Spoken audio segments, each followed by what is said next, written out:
দ্বিতীয় বর্ষের ছাত্র ভাই মোহাম্মদ মাহদি হাসান। ভাই মোহাম্মদ মাহদি হাসান প্রস্তুত থাকবেন মুস্তাকিম বিল্লাহ।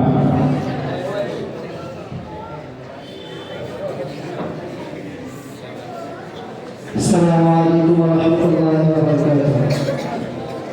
حامدا ومصليا ومسلما أما بعد فأعوذ بالله من الشيطان الرجيم. بسم الله الرحمن الرحيم. واعتصموا بحبل الله جميعا ولا تفرقوا.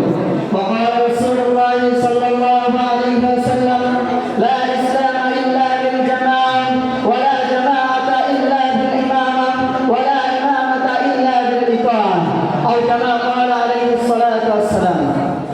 ঐতিহ্যবাহী নুরানি তালিমুল কুরআন ও সুন্নাহ মাদ্রাসা কর্তৃক আয়োজিত বার্ষিক বক্তৃতা সেমিনারের সম্মানিত সভাপতি, বিজ্ঞ বিচারক মণ্ডলী, সুরক্ষা পরিচালক, আমার সামনে উপবিষ্ট রয়েছেন বাংলার দূর দূরান্ত থেকে আগত আইন বিভাষিত এক বিপ্লবী ছাত্র কাফেলা।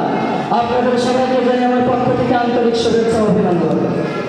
মুহতারাম হাজিরিন, আপনারা সকলে অবগত আছেন আজ আমার বক্তৃতার আলোচ্য বিষয় হল বর্তমানে বাংলাদেশের ইসলামী আন্দোলনের সমস্যা ও সম্ভাবনা। উক্ত বিষয়ের উপর কিঞ্চিত পরিমাণে আলোচনা করার চেষ্টা করব ইনশাআল্লাহ।